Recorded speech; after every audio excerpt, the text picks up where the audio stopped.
owned by Caprock Industries. They handle both custom cattle as well as company cattle here in this feed yard.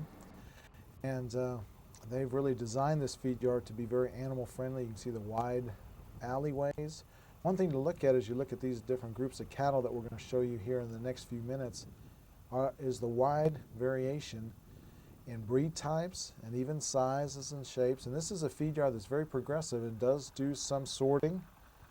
Traditionally, particularly the custom cattle, as they fed those cattle, they would feed them all in the same lot.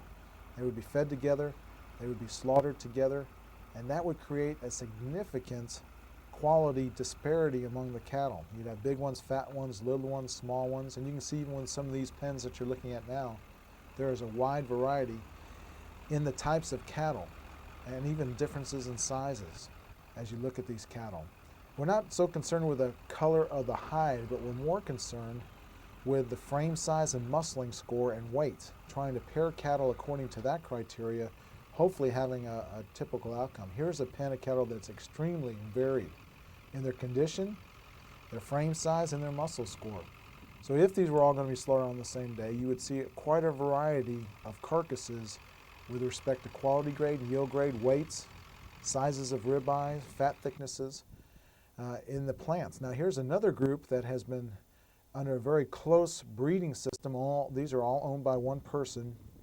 The cattle are very similar in breed type, as you can see, same color, and as you look at them, they're all a very similar frame size. There's some muscling differences among the cattle, but the frame size of the cattle are also very similar. Here's another group of cattle that are more similar type of group of cattle. And feeding these cattle as a pen together will help you if they do go all at the same time, have a more consistent outcome on those cattle. It also allows you as a feeder to more accurately feed those cattle to the appropriate outcome, and therefore you get the full feedlot performance of those cattle. What we're seeing here are the sick pens, and sickness is a big issue in the feed yard. That's why many feed yards, such as this one, are looking at cattle more and more that have been preconditioned and gone through some sort of value-added calf program, so that they can eliminate these pulls. They pull these cattle out of the regular pens that they came in on, and then they're marketed back with their groups. But they during that pull, as you can see, these sick animals, I mean, they're sick. Their performance is way down. There's additional cost because of the animal health, and so they are finding out that there is a significant help or a significant benefit to having cattle that have been preconditioned and gone through the value-added VAC 45 type programs before they get to the feed yard. So as you look at it, one important part, of course, of feed yard is to really sell feed through these cattle, to take a natural resource that we produce and to produce a protein.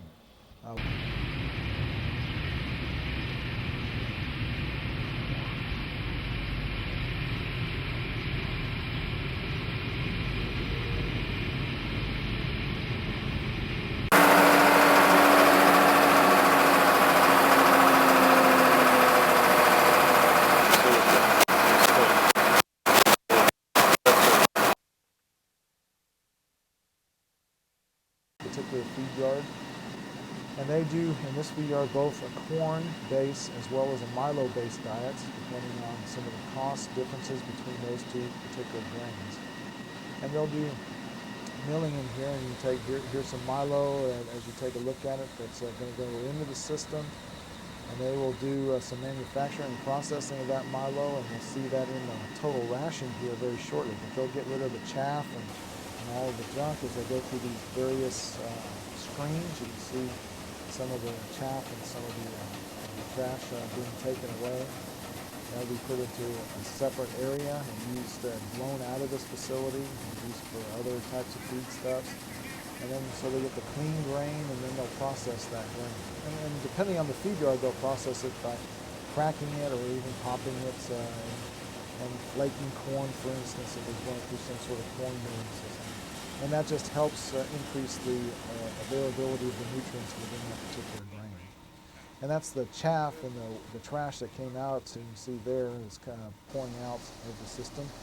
And the grain, after it's been processed, is then goes through the rest of the feed mill system, and they develop the ration from that. And here what they're doing is they take out samples and they test those samples for various things. They look at the condition of the ground.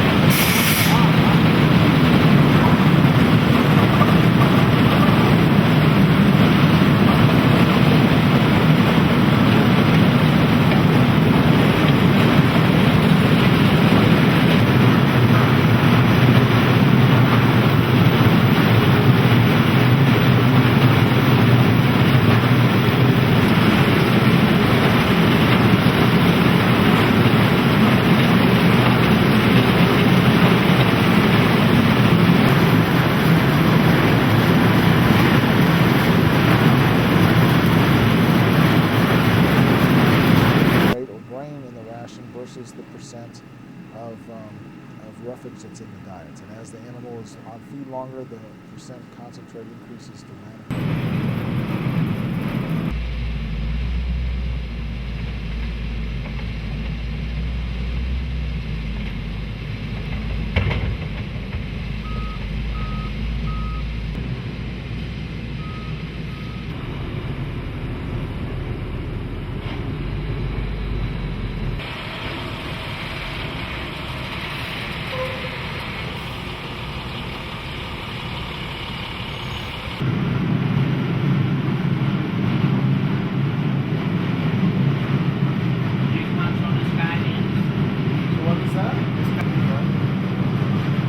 And like the younger animals get ration 1, and then it works up to 7? Yeah.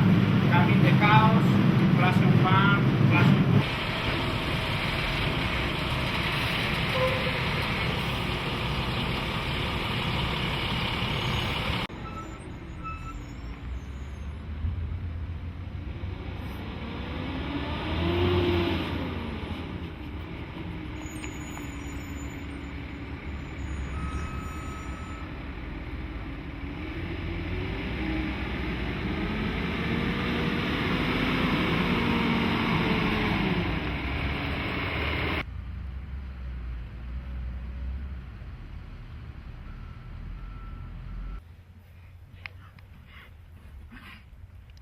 Cattle that maybe have reached market earlier than the rest of their pen mates. And these cattle with a purple tag in their ears, these are cattle that have been pulled out of their particular pen because they are ready to go. They're ready to be loaded on trucks, and they leave the rest of their pen mates in the pen. So they will actually do some sorting off to try to eliminate the variation that we create in our industry. One other area that's of real concern in a feed yard above beef quality, just to kind of stress that there are many issues that these feed yards are facing. One is work related, workers trying to get enough workers to make these things run. Secondly is the environmental issues. And so Caprock Industries, for instance, has put in a substantial investment of resources as well as time in trying to develop lagoon systems, water systems, waste management systems, such that will produce a product that can be used for other purposes. So make the water, for instance, that's runoff or from this facility usable, and to prevent any contamination. So they go through a lot of investment in trying to make sure that they are environmentally clean. In fact, this is a spray system that they have developed in part of their feed yard that will spray water on the cattle. It does keep them cool, but even more importantly, it keeps the dust down that might affect local communities and even cause respiratory problems in the cattle. I want to